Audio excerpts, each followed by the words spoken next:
Okay, so what's up guys, welcome back to the next podcast. So basically there's a couple of things that I wanted to explain during the whole myths and fables of TEFL and teaching abroad. So the first basic thing I want to go over is the whole degree thing. So how it works with the different countries in Southeast Asia, places like Russia, Taiwan and China and so forth, is that you need a degree, and a lot of the places specify that you need a bachelor's degree.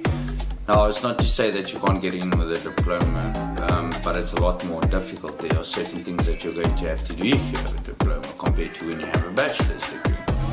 So the first important thing is obviously you got to know where and what your country is about, what are they doing. So for example, which it's not recommended obviously, but places like Vietnam take in people that don't have degrees. So this does help in the sense, but it makes your life more difficult because there's a lot of things that you miss out on if you don't have a degree versus if you have a degree. So yes, certain things like pay, your pay will be brought down because you don't have a degree.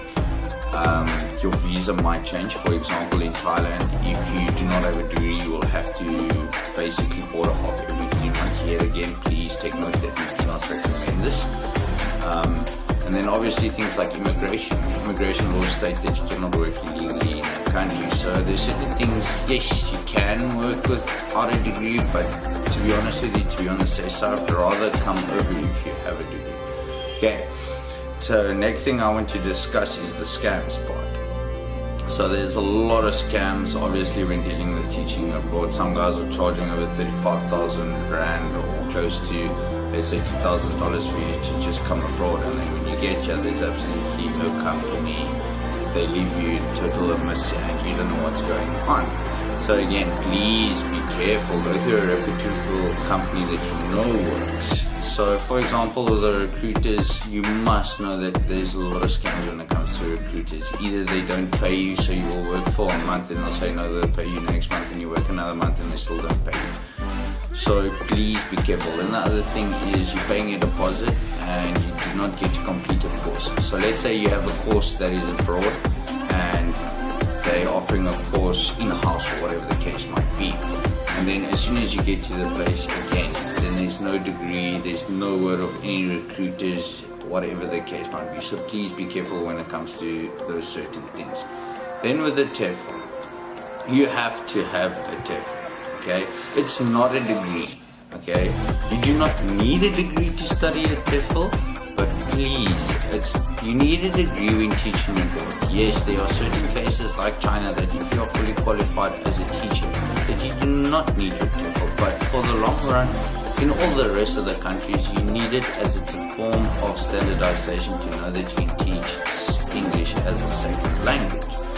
So please make sure that your TEFL is certified, it's not fake, and it's recognized by the countries, because you will have to get it notarized in countries like China, South Korea and Taiwan, for example. So please make sure that your TEFL is done properly and it's done by people that you know can do this stuff properly. Okay. Then the preventative measures. Please, scams like contracts that they bind you for 2 years and then you can't go anywhere, you can't do anything. Please read the small print. It is in English. A lot of the countries do offer their contracts in English. Please make sure of that. And then obviously things like places when it comes to rent and so forth, please be aware of that. Okay, and passport. A lot of scams take place with your passport. Either they keep your passport or whatever the case might be. For example, if you're going to work in Vietnam, it's happened before to a couple of our friends that we've seen that the agents keep your passport as in a means to control you. So please, you gotta be aware of those things. Okay, then other fallacies. Okay, no, you do not need to speak the local language to teach abroad. That's the biggest thing I get asked is, must we speak the language? And the answer is no. You just need to be able to speak English. That's your basics that you need. And yes, teaching is easy. Let's be honest. When you look at the whole faculties of BE education as a whole, I feel that teachers are you're born a teacher. It's not necessarily that you study and you become a teacher. I mean, everyone in the right respect is a teacher. It's just how you teach that could differ from everyone else. So yes, fallacy, is teaching difficult? No, absolutely not. It's just how much effort are you willing to put in to help train yourself so that your kids get the best from your side. Okay, will you be in the middle of nowhere? Absolutely not. We place you in decent places, so don't think you're gonna go live in a hut with a donkey or a little broom and a small fire and a pot and you're eating wheat for about 9-10 months of the year. It's completely not like that. We're not talking rural abandonment issues here or whatever the case might be. It's not survival of the fittest. So you get placed into decent housing. If you look at South African housing, it's our standard form of housing is pretty nice.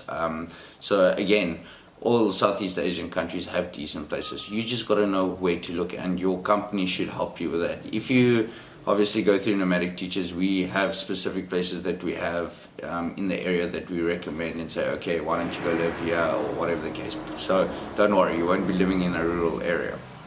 Then, is it expensive? The myth that it is expensive, yes, obviously it's going to be expensive to uproot yourself and move yourself across the world, but you must understand that it's for your benefit.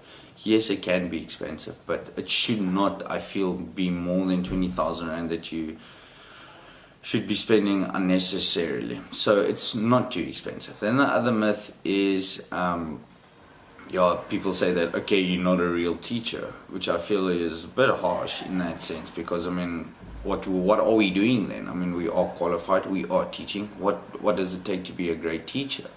Do you need a piece of paper to say that?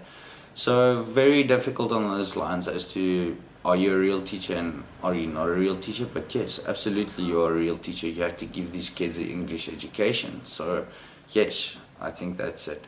And then the other question I get really asked is, okay, but don't you have to be from the USA or from UK? And the answer is no, not necessarily.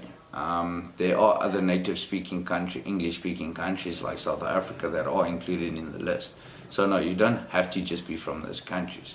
So basically what this comes down to is, when it comes to things like the degree, make sure that you've got a degree. Rather don't go through the hassle of not having a degree and then going abroad, because it will make your life a bit more difficult. Please be aware of scams, recruiters, contracts. There's certain things that you need to make sure of, that you don't get scammed in TEFL courses, for example. And then just be aware that you don't need to speak the language. Teaching is easy. You won't be placed in the middle of nowhere. It's not too expensive. You are a real teacher, and it's not just for the people from the USA and the UK. So I really hope this video helps in busting some of the myths and fallacies. If you have comments, please leave them at the bottom. I'll be glad to answer them. So from my side, peace out from Nomadic Teachers, and thank you very much.